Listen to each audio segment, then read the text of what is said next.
Thank you for staying with us. It's time now to take a look at stories making headlines on the front page of Nigerian newspapers, and I begin with the Punch newspaper. The major story here: off-season governorship polls, 220 police patrol vehicles deployed in Imo, Kogi, Bayelsa.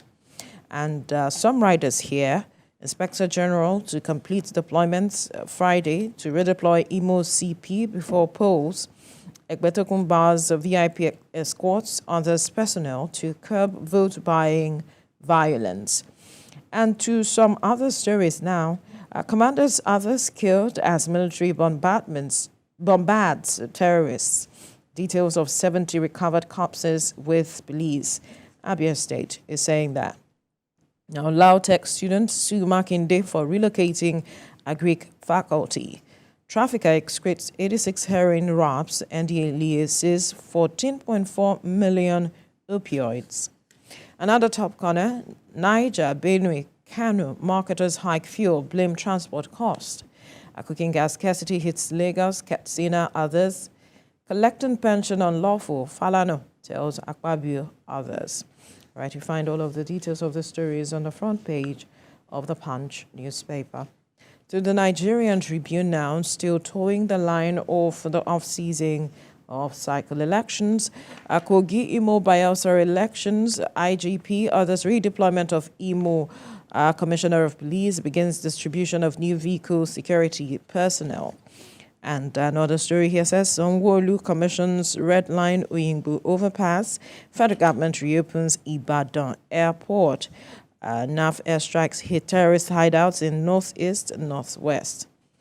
And Forex, Dangote repatriates $687.9 million from Pan-African operations. Federal government to raise value-added tax revenue from 35 trillion naira in 2023 to 45 trillion naira by 2026. Fitch concerned over Nigeria's $10 billion forex loan affirms Nigeria's credit rating. And this story here says CBN remains focused on price stability. Cardoso, that's the CBN governor speaking. Why Naira regains strength at the forex market. We just had that conversation earlier on. And then we move now to the front page of the Nation newspaper. The major story is saying why central bank must bring down inflation by Sanusi.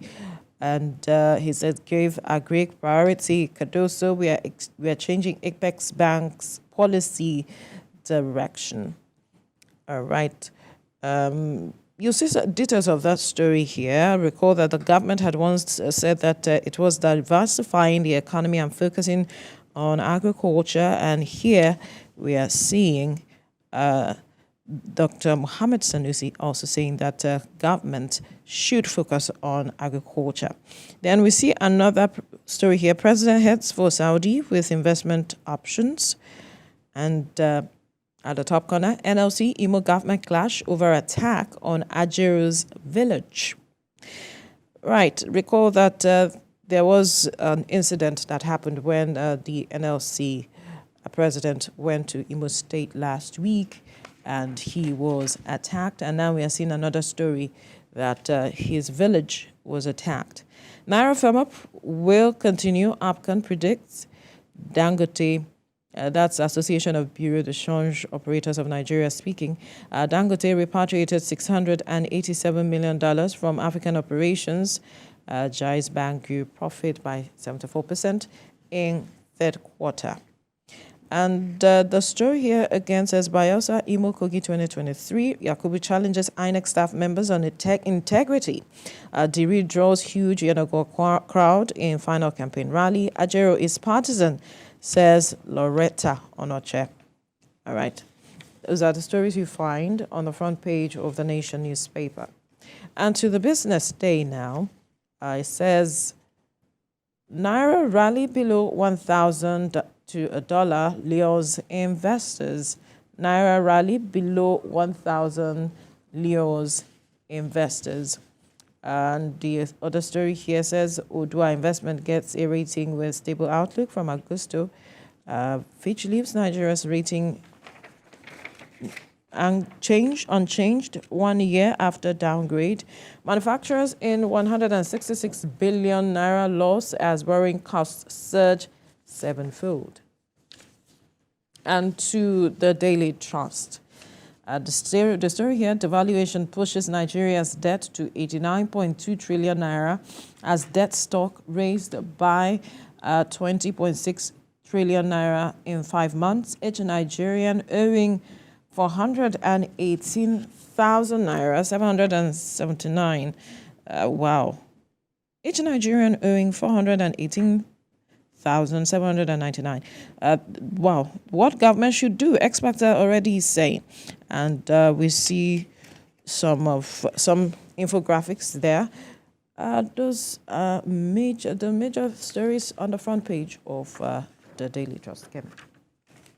On the national economy, the biggest story there is captioned 17 years after Soludo's era as governor of the Central Bank of Nigeria. Well, there is, the possibility that new economic realities may force banks to recapitalize, and this considering Nigeria's fast-evolving economic realities, as the paper puts it. It goes on to call for the need for the country's banks to recapitalize if President Tinubu's dream of growing the economy to 1 trillion naira in the next 4 years would come to fruition. Talking about minimum capital requirement last time was in 2004. And another story there, why federal government should allocate 25% of contracts to small businesses.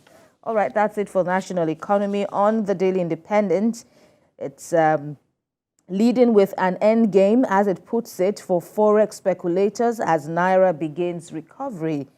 Serap sues Tinubu over missing $15 billion as well as 200 billion naira oil revenues. FCT natives threaten to sue FG over violation of federal character in appointments. And on the Ajero issue that's been trending since last week, well, the non-academic staff union is calling the brutalization of the NLC president as a most barbaric action against a labor leader. Other stories there, why Nigeria cannot be aviation hub for West Africa. This is according to experts as they bemoan the country's loss of billions of dollars to Ghana. And Senate vows to ensure IOCs pay contributions. We'll check out details on in the Daily Independent. Next is Salient Times. Foreign debt. Financial expert frowns at $7.8 billion as well as a £100 million fresh loan request, wants federal government to focus on production instead. Woman dies hours after she slumps during prayers in Ogun Church. To err is human. Police pardon actress who modeled up national anthem lyrics. And for neutrality, the IGP, Egbetokun, redeploys Imo Commissioner of Police ahead of Saturday's election there. 3 killed after lightning struck 9 students playing football in Anambra. Jigawa monarch accused of raping, infecting girl with HIV, as well as 7 NSCDC personnel allegedly killed by sea pirates in Rivers State. Next is Blueprint, compressed natural gas initiative, Nigeria to convert 55,000 vehicles at discounted rate. That's a move by the federal government, saying gas deposits can power industries and transport for 97 years. Moles 1,000 CNG conversion centers nationwide and targets 10,000 jobs. And for the coming elections of Saturday, Bayelsa Imo Kogi polls, that is, IGP orders release of 220 operational vehicles with Professor Yakubu charging INEC staff on integrity. NDLEA seizes 3.2 kilograms of 14.4 billion naira Saudi-bound cocaine as well as opioid pills. Next is the Leadership newspaper. 42 barons, 32,000 others arrested in 34 months as NDLEA destroys 202 billion naira drugs and seizes 7 million kilograms of drugs, with more than 5,000 prosecuted as the United Nations Drug Commission seeks cooperation to dismantle cartels. 20 bodies recovered in Taraba boat mishap, and appeal court hears Kano governorship case today.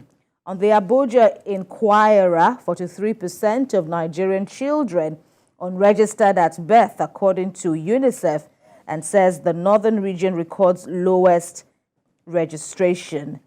Well, that's it on Abuja Inquirer. This Nigeria is next, leading with a report on psychiatrists saying poverty leading many Nigerians to depression, insanity, following a report released this year, which states, amongst other revelations, that nearly 12% of world population in extreme poverty live in Nigeria, as some families now scamper for trashed food in waste bins.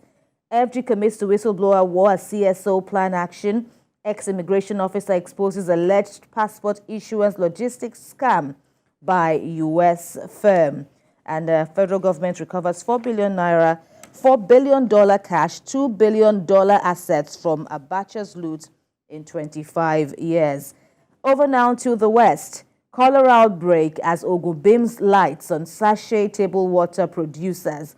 Governor Sanwo-Olu of Lagos opens Oyingbo overpass to public use and cancels 50% discount on public transport fares. In sports, Shooting Stars hit Tornadoes with a sledgehammer, thrash visitors 4-1, and Iyalode Alaba lost it to be buried on December the 8th. The next is First News. Why PDP may expel Atiku. That's according to an ex-aide Ado. And Governor Oti explains why he is running Abia State from home. 27 feared killed in Benue gang fight. Poor quality graduates mobilized for youth. And IGP caves into pressure, vows to redeploy Imo CP before election. On Nigerian News Direct, Red Line Infrastructure, Sanwo-Olu delivers new flyover at Oyingbo. Tinubu Finance Minister, others to grace conference in Abuja. And regarding market dominance, how BUA Dangote fuel threatens investors' confidence, call for stronger anti-corruption laws. Serap sues Tinubu over failure to probe missing revenues reported by Neiti. All this and more, check them out on Nigerian News Direct. Let's quickly look at Nature News, leading with what it calls a visual pollution story as billboards trash dump automobiles affect mental health, says a study. Akwa Ibom State Navy build Fish City projects to boost blue economy, and federal government plans interstate water transportation in Nigeria. Finally is Business AM. So many stories there, among which are Nigeria's energy transition shows distinct gaps, lacks readiness framework. This is from a latest report, which says that the energy sector also requires $177 billion funding through to the year 2030, as well as another $122 billion for power generation. All right, these are some of the stories that we have seen so far leading in Nigerian newspapers. Interesting. An array of issues across, but it seems the off-cycle governorship elections takes the day as INEC prepares towards that election coming up on Saturday in Imo, Kogi, Bayelsa, and trust that TVC will be on ground to give you every detail that you need to have with regards to that election.